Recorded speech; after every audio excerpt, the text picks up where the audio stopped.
سیدنا عمر فاروق رضی اللہ تعالیٰ عنہ ایمان لانے سے پہلے بالکل نوجوانی کی کیفیت تھی. قافلے کے ساتھ ملک شام کا سفر کیا، بیت المقدس بھی گئے.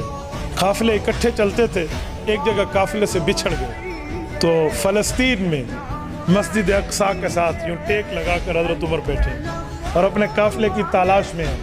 اسی اثناء میں ایک نوجوان آتا ہے، حضرت عمر کے سامنے یوں ٹھہرتا ہے. اس کے ساتھ بھی ایک دو بندے ہیں، وہ یوں تھوڑا نظارہ دیتا ہے، یوں نقش نین کو دیکھتا ہے، غور کر کے پوچھتا ہے آپ خطاب کے بیٹے عمر ہیں؟ حیران ہو گئے. میں مکہ مکرمہ کا باسی، بنو عدی کا نوجوان، اور یہ اتنے دور مسجد اقصیٰ فلسطین بیت المقدس جہاں تہذیب و تمدن اور ثقافت بھی بدل جاتی ہے ایک دوسرے ملک میں جا کر. کہا جی ہاں، میری مہمانی قبول کرو گے؟ بھائی آپ کیا مہمانی کی بات کر رہے ہیں، میں اپنی پریشانی میں بیٹھا ہوں. کیا پریشانی ہے آپ کو؟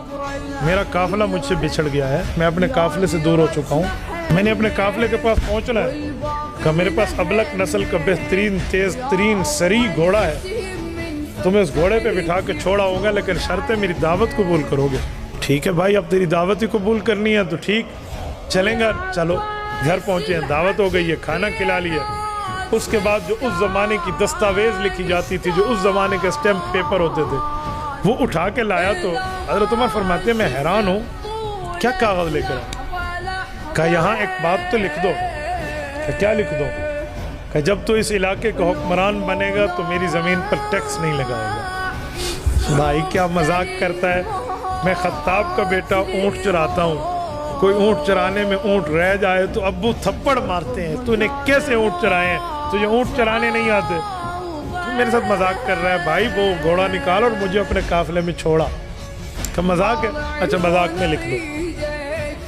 تھوڑے حیران ہوئے، کیا بات ہے، آپ کیا کہہ رہے ہیں، آپ نے کس جھنجال میں مجھے ڈال؟ نہیں آپ لکھ دیں. اچھا یہ لو لکھ، جان تو چھڑانی ہے نا، لو. اس نے بڑے طریقے سے اسے بند کیا اور بڑے حفاظت سے رکھا. چلے گھوڑا نکالا اور اپنا گھوڑے بٹھایا اور تیز ترین گھوڑا بھگاتے ہوئے ایک منزل پہ جا کے اس نشانی والے قافلے تک پہنچا دیا تو حضرت عمر پہنچ گئے. بات آئی اور گئی ہو گئی. حضرت ابو بکر کے بعد حضرت عمر امیر المؤمنین بنتے ہیں. 22 لاکھ مربع میل پہ اسلامی پرچم لہرا رہا ہے، لیکن بیت المقدس کا فتح ہونا بھی باقی ہے. بیت المقدس فوجیں پہنچی ہیں، جنگ کے بجائے وہاں کی پادریوں نے کہا کہ اگر لڑائی کے بجائے امن میں ہم ایک دوسرے کو کچھ سمجھا لیں.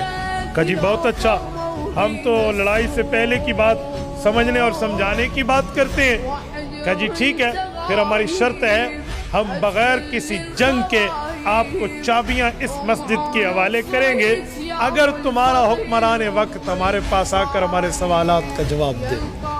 کہ بہت زیادہ. کہ جی بالاسرار. اچھا میں مدینہ منورہ لکھ کر بھیجتا ہوں. وقتی طور پہ جنگ بندی ہو گئی، وہاں کے کمانڈر ان چیف نے لکھ بھیجا ہے. حضرت عمر فاروق رضی اللہ عنہ کے پاس آئی ہے بات. حضرت عمر فاروق رضی اللہ عنہ یہاں سے تیار ہیں اور یہاں سے سفر پہ جانے کے لیے ساتھ اپنے غلام قلی اسلم، ایک تابعی ہے نا زید بن اسلم رضی اللہ، یہ ان کے بیٹے ہیں. اسلم حضرت عمر کے ساتھ ہیں اور یہ ایک سواری رکھی اور چل پڑے. اور طے شدہ بات تھی کہ اتنا میٹر اتنا کلومیٹر کا سفر میں نے کرنا ہے، آپ نے مہار پکڑنی ہے، پھر میں نے مہار پکڑنی ہے اور آپ نے سواری کرنی. کیا سرونٹ اور کیا خادم. ایسے ہی معاملہ چلا حتیٰ کہ وہاں پہنچے. جب وہاں پہنچے تو وہ اتفاق یہ ہوا کہ حضرت عمر فاروق کی باری تھی مہار پکڑنے کی.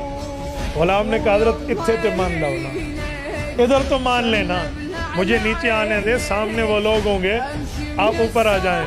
ہاں انصاف ہوتا ہے، آپ اوپر بیٹھے. تو وہ پادری لب کے اوپر والے کی طرف، وہ غلام تھا، اس نے کہا امیر المؤمنین یہ ہے. انہوں نے کہا جی ایک نشانی پوری.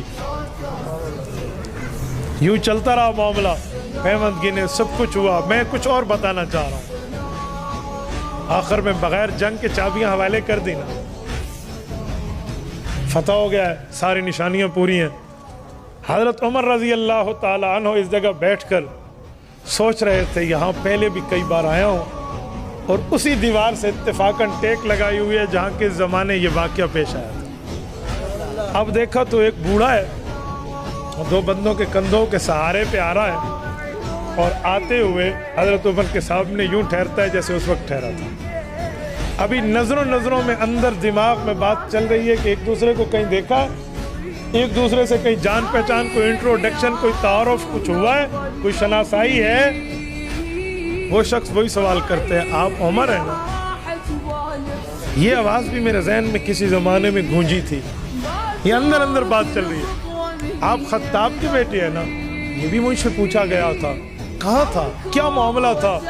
یہ جیسے لوڈنگ ہوتی ہے نا، یوں چل رہا ہے معاملہ، اوپننگ ہو رہی ہے، بات کھل رہی ہے.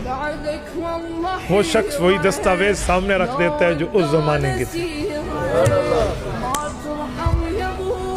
اب تو معاملہ سامنے ہوا نا، حضرت عمر رضی اللہ عنہ نے اللہ اکبر کہا.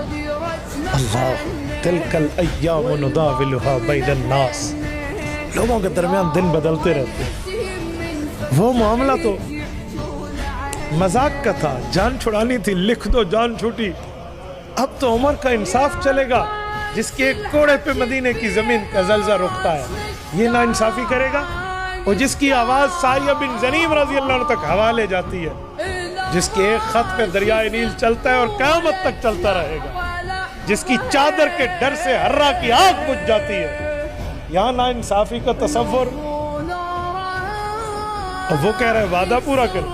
صحابہ کی شورا میں بات رکھی گئی کہ امیر المؤمنین وعدہ کو وفا کیا. فیصلہ ہوا، ادھر وعدے کی وفا کی بات ہوئی ہے اور ادھر بوڑھا جیسے انتظار میں ہو کہ جی مجھے کلمہ پڑھا لیں اور یہ ساری زمین جو آپ نے میرے لیے معاف کی ہے نا یہ اسلام کے حوالے کر رہا ہوں. بوڑھے میاں معاملہ کیا تھا؟ کیسے کہا تو نے؟ کیا معاملہ؟ اس نے کہا میں نے انجیل اور تورات کو پڑھا ہوا تھا. تورات و انجیل میں رب نے بتایا جو آخری نبی آئیں گے وہ ایسے ہوں گے اور ان کے ساتھی ایسے ہوں. تو وہاں سے پڑھ چکا، اچانک یہاں سے گزرا، اپنے کام پہ جوانی کی زندگی تھی. آپ کو دیکھا تو حیران ہو گیا کہ جو شکلیں میں نے کتابوں میں پڑھی ہے وہ یہاں نظر آ رہی. وہ لکھوا لیا آپ سے. آج میں نے دیکھ لیا، آپ کا انصاف بھی دیکھ لیا. اسی لیے جو ہمارے پیغمبر ہم سے اپنی کتابوں میں وعدے کر گئے ہیں آج ہم ان پہ عمل پیرا ہو رہے ہیں. میرے دوستو، سیماہم فی وجوہہم من اثر السجود. ان صحابہ کے چہروں میں رب نے یوں ایمانی نشانیاں رکھی.